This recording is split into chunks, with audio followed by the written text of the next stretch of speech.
A ideia inicial pro Hermínia, ela já estava meio que surgindo na minha cabeça.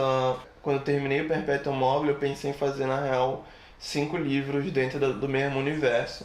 E, enfim, eu estava pilhado em trabalhar alguns temas, assim, a coisa do tempo, da fragmentação, da narrativa. Mas, assim, ainda não tinha nada muito materializado, assim, ainda. Eu tinha acabado de me mudar pra Vila Isabel, no Rio. Eu fui na festa de uma amiga e eu, sem saber, comi um brisadeiro, que é tipo um brigadeiro de maconha, tá ligado? E, enfim, eu sou muito suscetível a essas paradas. E eu fiquei muito pirado da cabeça, assim.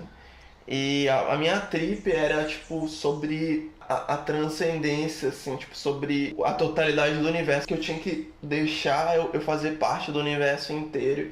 Escolha entre fazer parte do todo, assim, do absoluto, ou permanecer eu. Assim, tinha que se eu deixasse, eu ia deixar de ser eu mesmo.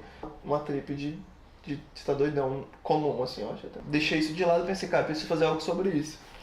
E eu tava na minha trip de desenhar os telhadinhos e as casinhas, e aí de repente, do nada, assim, falei, cara, eu vou desenhar uma história, assim, com os personagens no telhado. Aí foram as primeiras páginas do Hermínio. Eu não sabia ainda quem era esse personagem, eu tava tipo, o que eles vão fazer? Eles estão em cima do prédio e tal, e eles estão por que eles estão em cima do prédio? E comecei a desenhar esses personagens para tentar responder essas perguntas, enquanto isso foi se desdobrando, assim, pra mim.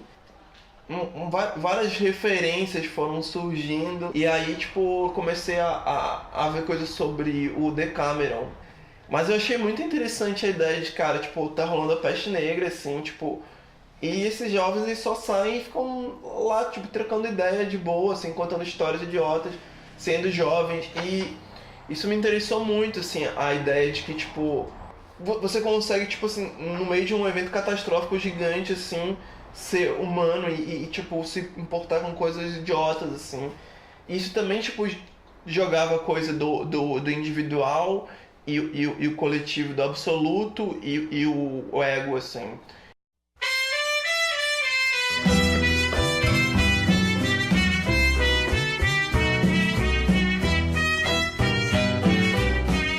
A primeira coisa que aconteceu foram aparecer os personagens. Era legal que eles fossem meio desagradáveis, assim, porque, tipo assim, eu queria que os personagens fossem adolescentes, sabe? Eu queria que eles fossem adolescentes o suficiente pra, tipo, tem esse mundo que tá acabando, essa nuvem que tá tomando tudo, e eles estão lá, tipo, se importando com as idiotices deles, assim.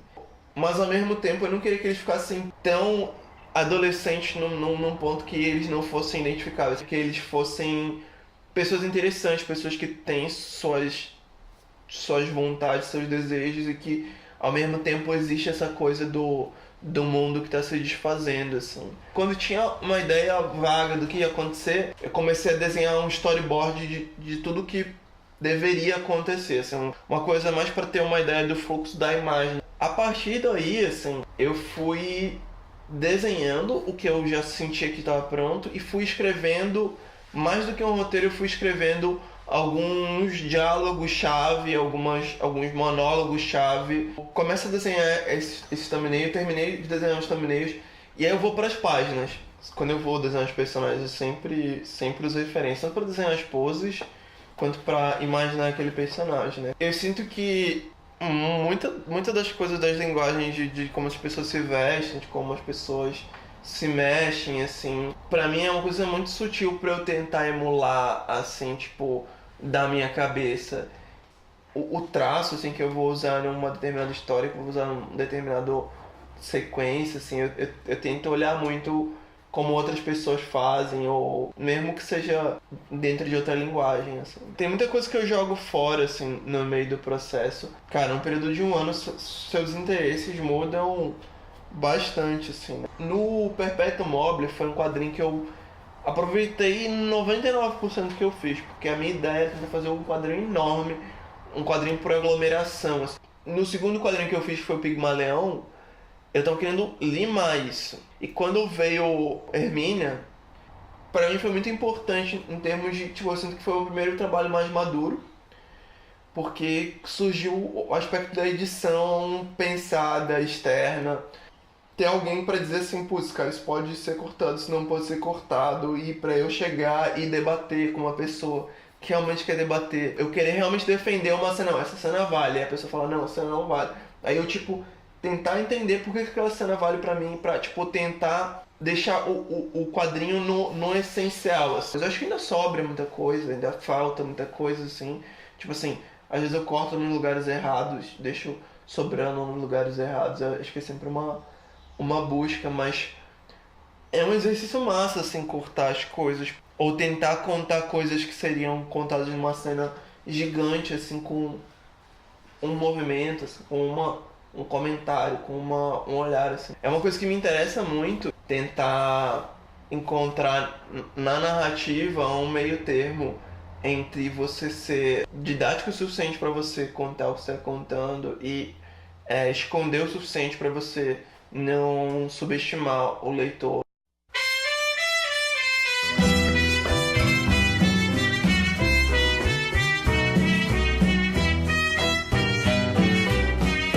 Eu tento desenhar da maneira mais prática possível, assim, então eu uso geralmente papel sulfite, eu desenho com uma lapiseira e acho que finalizo com uma unipinha, assim, porque é o mais prático para se fazer. Depois eu edito muita coisa no computador, assim, quando você vê qualquer coisa que é tipo no negativo, eu geralmente desenhei na canetinha, inverti, com bloco de preto, assim, eu joguei no baldinho, assim.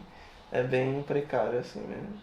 Cara, nunca meus desenhos passam de um A4, assim, de jeito nenhum, assim. E a partir do Hermínio eu comecei a padronizar um tamanho específico. No Hermínio eu usei quase tudo um A4 inteiro, mas, por exemplo, o Perpétuo Mobile às vezes eu usava um A6, assim, um A6 não, né? Um A5, né? Um cantinho, assim, de folha. E algumas páginas eu fazia elas inteiras, então você vê, tipo assim, a grossura do traço, ela varia, assim. Isso é uma coisa que me incomodou no Perpétuo, em que a partir de quando eu fiz o Hermínia, eu quis padronizar, mas geralmente eu desenho do tamanho que vai ser impresso ou menor, assim. Eu acho que talvez seja mais fácil quando você tem um espaço grande para se organizar, mas eu tenho uma coisa de tá aqui tudo dentro do que eu consigo assistir.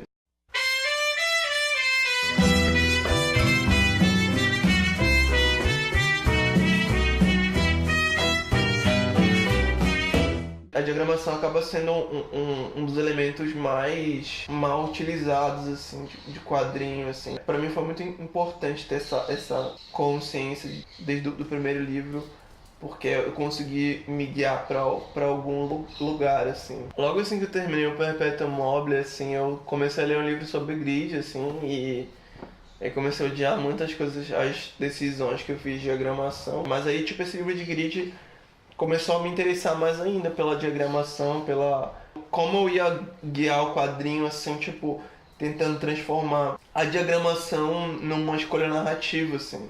Tanto no Hermínia quanto no Mario eu criei alguns grids, assim, pra seguir, mas do Mar foi mais interessante porque eu queria fazer aquilo ser narrativo, fazer aquilo ser funcional, sem ter que fazer aquilo falar tão alto, assim, tipo, se por um lado no Perpetuum Mobile é muito claro que eu tô usando a diagramação como algo diferente, assim, no Mar, aquilo é muito mais subentendido, assim, você não lê prestando tanta atenção na diagramação, mas ela tá lá, tipo, e eu tô ali tentando contar uma história com isso, assim.